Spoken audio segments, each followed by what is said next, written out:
The dust cloud rose like a crimson curtain against the dying sun as I pressed my trembling body against the weathered barn wall. My heart hammered so loud I was certain it would give me away to the men below. Through a crack in the wooden planks, I watched as 3 strangers in black dusters circled around old Jeremiah's well. The biggest one, with a scar running from his left eye to his jaw, pulled out a leather pouch that clinked with the unmistakable sound of gold coins. What I saw next would haunt my dreams for years to come. The wind carried their hushed voices across the empty prairie, but I caught enough words to understand the gravity of what was unfolding. They spoke of the midnight train, the Wells Fargo shipment, and how easy it would be to take what didn't belong to them. Jeremiah emerged from his cabin, lantern in hand, completely unaware of the danger lurking in his own yard. The scarred man's hand moved slowly toward the iron on his hip, and I knew I had to do something. But my legs felt like lead, frozen by the terror of what these men might do if they discovered me. A gunshot split the evening air like thunder, and Jeremiah crumpled to the dusty ground. The lantern shattered beside him, spilling oil that caught fire in small, dancing flames. I bit down hard on my knuckle to keep from crying out, tasting blood as tears streamed down my face. The 3 men mounted their horses with practiced ease, their leader tipping his hat mockingly toward Jeremiah's still form. They rode east toward Devil's Canyon, their laughter echoing across the desolate landscape. I remained hidden until the hoofbeats faded completely, my entire body shaking like a leaf in a windstorm. When I finally found the courage to approach Jeremiah, his eyes stared sightlessly at the star-filled sky above. The fire from the broken lantern had spread to the dry grass, creating an orange glow that made the scene even more nightmarish. I knew I had to get to town, had to tell someone what I'd witnessed, but the nearest settlement was Redemption Falls, a full day's ride through dangerous territory where outlaws and wild animals roamed freely. My horse Belle sensed my distress as I saddled her with fumbling hands in the darkness. The familiar leather creaked as I mounted, and for a moment I considered staying hidden until morning. But Jeremiah deserved justice, and those men were planning something terrible for the midnight train. I spurred Belle forward, her hooves pounding against the hard-packed earth as we raced toward town. The moon provided just enough light to navigate the treacherous path, but shadows seemed to move and shift with every gust of wind. The ride to Redemption Falls felt like an eternity, with every sound making me jump in the saddle. An owl's hoot made me duck low, thinking it might be one of the killers signaling to his companions. A coyote's howl in the distance sent shivers down my spine as I imagined those men tracking me through the night. Belle's breathing grew labored as we climbed the rocky terrain leading to town, but she never faltered. The lights of Redemption Falls finally appeared like beacons of hope on the horizon, promising safety and the chance to bring those murderers to justice. I burst through the doors of the sheriff's office just as the clock tower chimed 11, my boots echoing against the wooden floor. Sheriff Marcus Coleman looked up from his desk, his weathered face creased with concern as he took in my disheveled appearance. His steel-gray eyes, known throughout the territory for their ability to see through any lie, studied me carefully. The tin star on his vest caught the lamplight, and his hand instinctively moved to rest on the grip of his Colt revolver. Something in my expression must have told him this wasn't a social call. My words tumbled out in a rush, describing everything I'd witnessed at Jeremiah's place. Sheriff Coleman listened intently, occasionally asking for clarification about the men's appearances or their conversation. When I mentioned the midnight train and the Wells Fargo shipment, his jaw tightened visibly. He stood slowly, his tall frame unfolding like a man who'd seen too much violence in his years wearing the badge. The weight of responsibility seemed to settle on his shoulders as he processed the implications of what I'd told him. The sheriff moved to a cabinet and withdrew a detailed map of the territory, spreading it across his desk. His finger traced the railway line that ran through Devil's Canyon, the very route the killers had mentioned. He explained that tonight's train was carrying a fortune in gold bound for the territorial capital, information that was supposed to be known only to a select few. A traitor had clearly leaked the details to the wrong people, and now innocent lives hung in the balance. The clock on the wall seemed to tick louder as precious minutes slipped away. Sheriff Coleman reached across the desk and took my hand in his calloused grip, his touch surprisingly gentle for such a hardened lawman. His eyes met mine with an intensity that seemed to peer into my very soul, as if he were measuring my character and finding me worthy of trust. In that moment, I felt the weight of adult responsibility settling on my young shoulders like a heavy cloak. The world I'd known as a carefree ranch hand was disappearing forever, replaced by something darker and more complex. When he spoke, His voice carried the gravity of a man who understood that some moments change everything, and there was no going back to the innocence I'd lost in those few terrible seconds at Jeremiah's well. "Son, what I'm about to ask of you goes beyond what any young man should have to bear," Sheriff Coleman said, his voice heavy with the weight of difficult decisions. His grip on my hand tightened as he continued, "But you're the only one who can identify these killers, and that train is carrying enough gold to fund a small army of outlaws." The lamplight flickered across his weathered features, highlighting the deep lines that spoke of years spent fighting lawlessness on the frontier. I could see the internal struggle in his eyes, torn between protecting my youth and accepting the harsh reality of our situation. The responsibility he was placing on my shoulders felt heavier than a full-grown steer, but I knew there was no other choice. Deputy Samuel Harrison emerged from the back room, his spurs jangling against the wooden floor with each step. He was younger than the sheriff, maybe in his late 20s, with sandy hair and quick blue eyes that missed nothing. Samuel had been Coleman's right hand for 3 years, ever since he'd drifted into town with a mysterious past and a lightning-fast draw. The badge on his vest was polished to a mirror shine, reflecting his dedication to the law and his respect for the sheriff, who'd given him a second chance. When Coleman explained the situation, Samuel's expression grew grim, understanding immediately the danger we'd all be facing. "The train won't reach Devil's Canyon until midnight," Samuel calculated, checking his pocket watch against the office clock. "That gives us maybe an hour and a half to get there and set up an ambush of our own." His tactical mind was already working through the possibilities, considering terrain, cover, and the best positions for a defensive stand. The canyon was notorious for its narrow passages and hidden caves, perfect territory for an ambush, but equally treacherous for those trying to prevent one. Sheriff Coleman nodded thoughtfully, his own military experience from the war clearly informing his strategic thinking. I found myself studying both men, these guardians of justice who were willing to risk everything for people they might never meet. Sheriff Coleman's hands bore the scars of countless confrontations, while his eyes held the steady resolve of a man who'd never backed down from a fight. Deputy Harrison possessed the nervous energy of youth, tempered by hard-won wisdom, his movements precise and economical, like a man comfortable with violence. Together, they represented the thin line between civilization and chaos that defined life on the frontier. Their willingness to trust me, a mere ranch hand barely out of boyhood, with such a critical mission, spoke to the desperate nature of our situation.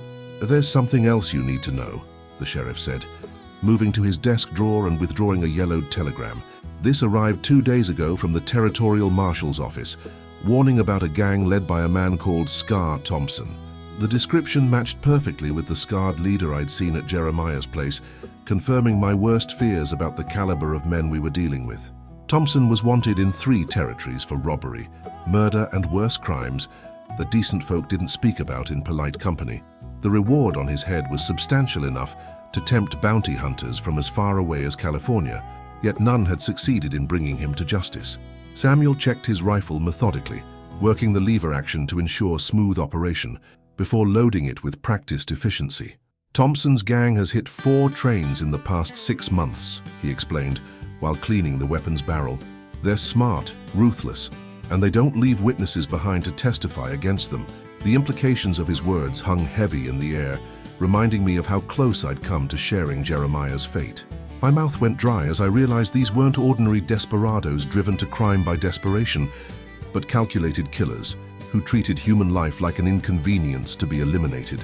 The weight of my testimony suddenly felt more precious than the gold they were planning to steal. The sheriff opened an old trunk in the corner of his office, revealing an arsenal of weapons that spoke to years of preparation for exactly this kind of situation. He selected a short-barreled shotgun and a box of shells, checking each cartridge before loading the weapon. "I won't lie to you, son," he said without looking up from his preparations. "What we're about to do is dangerous, and there's a good chance not all of us will see the sunrise." His honesty was both terrifying and oddly comforting, treating me like a man capable of handling the truth, rather than a boy who needed protection from harsh realities. As we prepared to leave, Sheriff Coleman handed me a deputy's badge, its metal surface still warm from his pocket. "This doesn't make you a lawman," he explained carefully, "but it gives you the authority to act in defense of innocent lives." The weight of the badge in my palm felt disproportionate to its size, carrying with it the accumulated honor of every man who'd worn it before. Samuel clapped me on the shoulder with surprising gentleness, his acknowledgement of my courage meaning more than any formal ceremony could have. In that moment, I understood that I was crossing a threshold from which there could be no return, leaving behind the simple life of a ranch hand for something far more complex and dangerous. The three of us stepped out into the cool night air, our boots echoing against the wooden sidewalk as we made our way to the stables. The town of Redemption Falls slept peacefully around us, its residents blissfully unaware of the violence brewing in the darkness beyond their doors. Street lamps cast long shadows that danced in the gentle breeze, creating an almost peaceful scene that belied the tension thrumming through our small group. Sheriff Coleman's horse, a powerful black stallion named Midnight, snorted softly as his master approached, sensing the urgency of the night's mission. As I saddled Belle once again, I wondered if this would be our last ride together, and whether the dawn would find us victorious or buried in the unforgiving soil of Devil's Canyon. The church bell tolled midnight as we mounted our horses, the sound echoing across the sleeping town like a funeral knell. Sheriff Coleman turned to me one final time, his expression serious in the moonlight, and I could see decades of law enforcement experience reflected in his steady gaze. "Remember, son," he said quietly, "courage isn't the absence of fear, it's doing what's right despite being scared out of your wits." Samuel nodded in agreement, his own nervous energy barely contained as he checked his weapons one last time. As we rode out of Redemption Falls toward the deadly confrontation awaiting us in Devil's Canyon, I realized that the scared young man who'd witnessed Jeremiah's murder was already becoming someone else entirely, forged in the crucible of violence and responsibility that defined life on the American frontier. The ride to Devil's Canyon pushed our horses to their limits as we raced against time and the deadly plans of Scar Thompson's gang. The terrain grew increasingly treacherous as we left the settled lands behind, with rocky outcroppings and hidden ravines that could conceal a dozen armed men. Sheriff Coleman led us along a narrow deer trail that wound through the hills, his knowledge of the territory gained through years of pursuing outlaws through this unforgiving landscape. The sound of our horses' hooves seemed unnaturally loud in the stillness of the night, and I found myself constantly scanning the shadows for signs of an ambush. Belle's breathing grew labored as we climbed higher into the canyon country, but she responded gamely to every touch of my spurs. As we approached the railway cutting where the tracks disappeared into Devil's Canyon, the distant whistle of the approaching train sent a chill down my spine. Sheriff Coleman raised his hand, signaling us to dismount and continue on foot through the scrub brush that lined the tracks. The canyon walls rose steeply on both sides, creating a natural funnel that would trap the train and its passengers if Thompson's gang succeeded in their plan. Samuel pointed to fresh horse tracks in the soft earth near the railway embankment, confirming our worst fears that the outlaws were already in position. The metallic taste of fear filled my mouth as I realized we might already be too late to prevent a massacre. We took positions behind a cluster of boulders that provided cover while offering a clear view of the tracks below. Sheriff Coleman's practiced eye quickly identified the most likely spots for an ambush, pointing out the cave openings and rocky ledges where gunmen could hide while commanding the entire length of track through the canyon. The train's headlight appeared around the bend, like a glowing eye in the darkness, its beam cutting through the night as it approached our location. I could hear the rhythmic chuffing of the steam engine and the clatter of wheels on steel rails, sounds that represented safety and progress, but would soon become the backdrop for violence and chaos. My hands trembled as I gripped the rifle Sheriff Coleman had given me, the weapon feeling foreign and deadly in my inexperienced grasp. The attack began with a thunderous explosion that shook the canyon walls and sent rocks tumbling down into the ravine below. Thompson's gang had placed dynamite charges on the tracks ahead of the train, forcing the engineer to apply the brakes in a shower of sparks and squealing metal. The locomotive shuddered to a halt, just short of the damaged rails, steam hissing from its cylinders like an angry dragon brought low by hunters. From our concealed position, we watched as masked figures emerged from the shadows, their weapons glinting in the train's headlight as they surrounded the cars full of terrified passengers. The largest of the figures, unmistakably Scar Thompson himself, approached the express car where the gold was stored, his distinctive limp marking him as clearly as his scarred face. "Wells Fargo, open up!" Thompson's voice boomed across the canyon, carrying the authority of a man accustomed to having his demands obeyed through force. The express car's reinforced door remained stubbornly closed, its occupants no doubt hoping that help might arrive before the outlaws could break through their defenses. Two of Thompson's men began placing small charges around the door's hinges, while a third kept watch on the passenger cars, his rifle trained on the windows where frightened faces peered out into the night. Sheriff Coleman's jaw tightened as he calculated distances and angles, his military training evident in the way he assessed the tactical situation. The moment of decision was rapidly approaching, and we all knew that once we opened fire, there would be no turning back. Samuel caught my attention and pointed toward the far end of the train, where two more outlaws were herding passengers out of their cars at gunpoint. Among the terrified civilians, I could see well-dressed businessmen, a woman clutching a small child, and an elderly preacher whose lips moved in what appeared to be silent prayer. The sight of innocent people facing mortal danger because of what I'd witnessed at Jeremiah's place filled me with a cold determination that surprised me with its intensity. These weren't faceless victims in a newspaper story. They were real people whose lives hung in the balance of the next few minutes. The deputy's badge in my pocket seemed to pulse with the weight of responsibility, reminding me that I now stood on the side of justice against the forces of chaos and greed. The express car door finally gave way with a splintering crash that echoed through the canyon like a gunshot. Thompson and his lieutenant rushed inside, while the other gang members maintained their positions around the train, their weapons ready for trouble from any quarter. Through the open door, we could see the gleam of gold bars and coin bags being loaded into canvas sacks, the stolen wealth that would fund months of additional criminal activity if we failed to stop them here. Sheriff Coleman checked his pocket watch and nodded grimly. The time for patient observation had passed and the moment for action had arrived. As he raised his rifle and took careful aim at Thompson's scarred profile, I understood that the next few seconds would determine not just the fate of the gold and passengers, but the direction of my own life for years to come. The first shot rang out like thunder, Sheriff Coleman's rifle speaking with deadly accuracy as his bullet found its mark in Thompson's shoulder. The outlaw leader spun around with a roar of pain and rage, his own weapon appearing in his hand with practiced speed despite his wound. Samuel's rifle cracked a split second later, dropping one of the gang members who'd been threatening the passengers with immediate and permanent finality. I found myself firing without conscious thought, my bullet sparking off the rocks near another outlaw's position and sending him diving for better cover.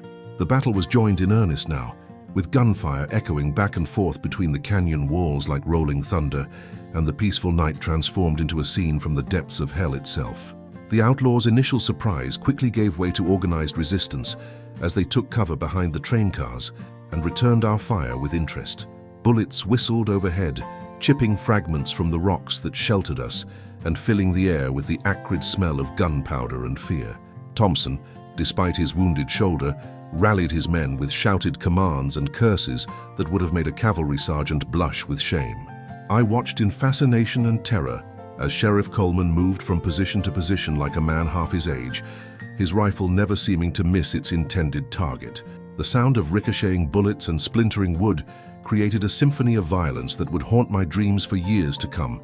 But in that moment, all I could think about was the need to protect those innocent passengers who depended on our courage and marksmanship for their very survival. As the gun battle reached its crescendo, I spotted movement in the shadows near the passenger cars and realized that one of Thompson's men was flanking our position. Without thinking, I left the safety of our rocky shelter and sprinted across the open ground, my boots slipping on loose gravel as bullets whined past my head like angry hornets. The outlaw turned toward me just as I dove behind the train's rear car, his rifle swinging around to track my movement with deadly intent. Time seemed to slow as I brought my own weapon to bear, the front sight lining up on his chest just as his finger tightened on the trigger. In that frozen moment between heartbeats, I understood that killing another human being, even in defense of innocent life, would mark my soul forever with a stain that no amount of justification could completely wash clean. Yet I knew with absolute certainty that I would pull that trigger without hesitation if it meant saving the lives of the people counting on us to stand between them and the forces of evil that threatened to consume everything good and decent in this harsh frontier world. My rifle roared in the confined space beneath the train car, and the outlaw who'd been drawing down on me crumpled to the ground with a look of surprise frozen on his face. The impact of taking a human life hit me like a physical blow, but there was no time to process the magnitude of what I'd done as the battle continued to rage around us. Sheriff Coleman's voice cut through the chaos, shouting orders that somehow made sense despite the pandemonium of gunfire and screaming passengers. I crawled forward to check on the fallen outlaw, my hands shaking as I confirmed he would never threaten another innocent soul. The weight of that moment would stay with me forever, marking the precise instant when I crossed the line from witness to participant in the violent dance of frontier justice. Thompson's roar of fury echoed through the canyon as he realized his carefully planned robbery was falling apart around him.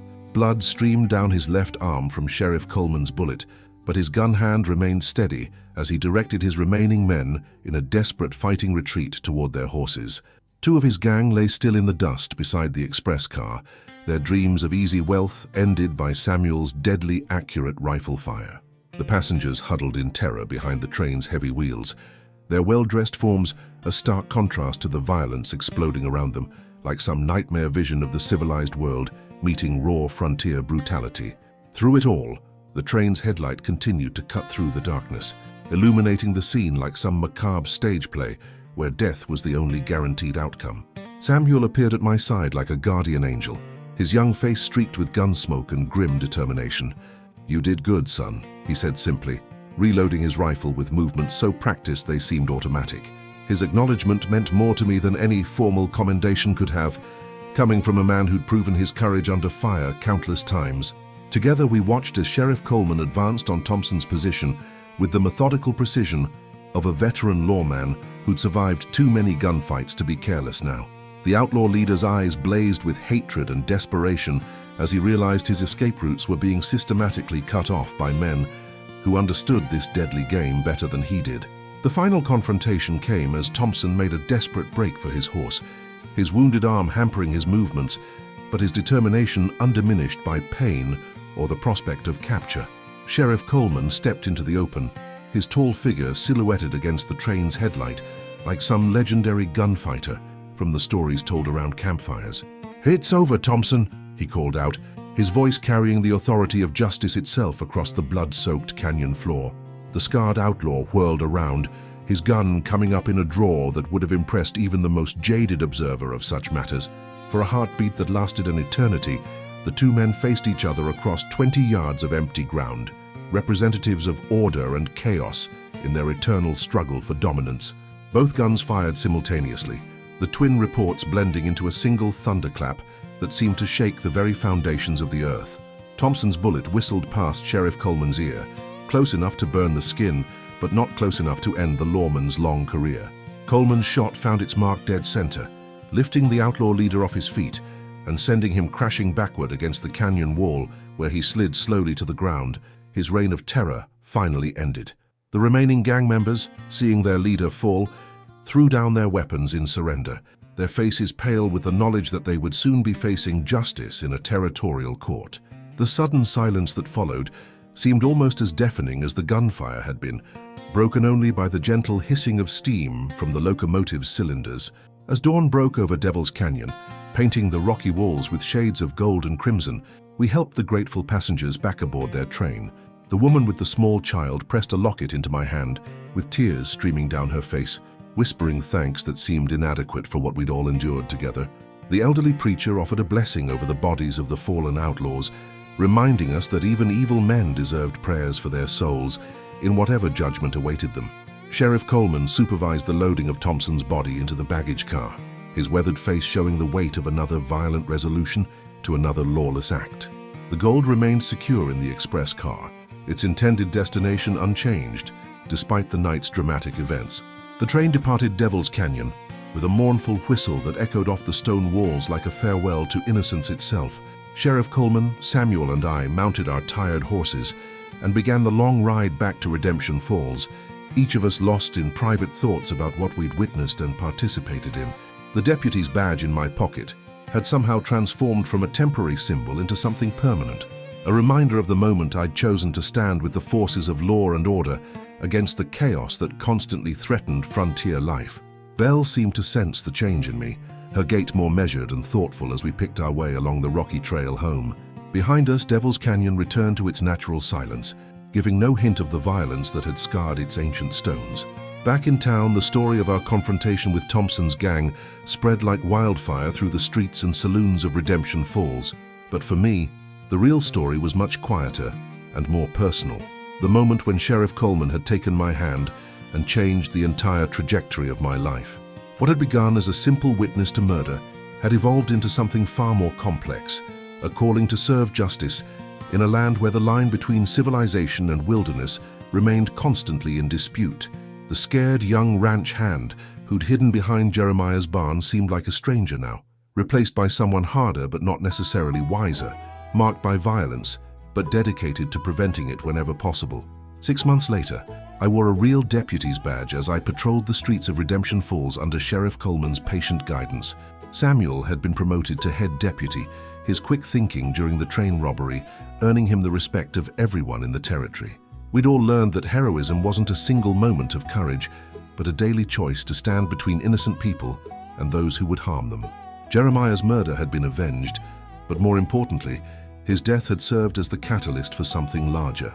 The transformation of a witness into a guardian, a boy into a man, a bystander into someone willing to act when action was required. Sometimes I still wondered what my life would have been like if I'd never seen those 3 men in black dusters, but I'd learned that some questions have no useful answers, and the only thing that mattered was what you did with the hand fate dealt you.